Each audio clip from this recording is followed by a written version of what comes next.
कालिदास की कहानी।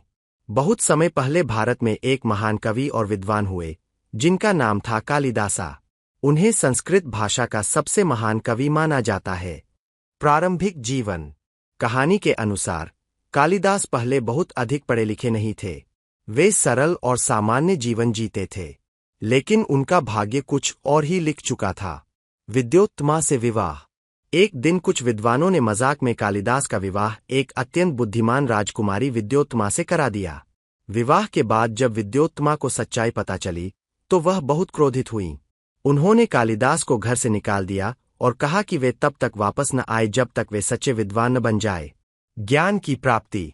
अपमान से दुखी होकर कालिदास ने मां गॉडेस काली की कठोर तपस्या की। उनकी भक्ति से प्रसन्न होकर मां काली ने उन्हें अद्भुत ज्ञान और बुद्धि का आशीर्वाद दिया।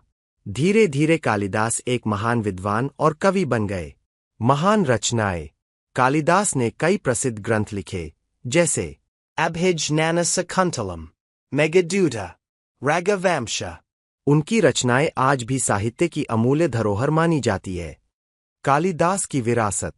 कालिदास को भारत का शेक्सपियर भी कहा जाता है। उनकी कविताओं और नाटकों में प्रकृति, प्रेम और भावनाओं का अद्भुत वर्णन मिलता है। शिक्षा, मोरल। इस कहानी से हमें यह सीख मिलती है, मेहनत और लगन से कोई भी महान बन सकता है। अपमान भी जीवन में आगे बढ़ने की प्रेरणा बन सकता है। ज्ञान ही सबसे बड़ी शक्ति है।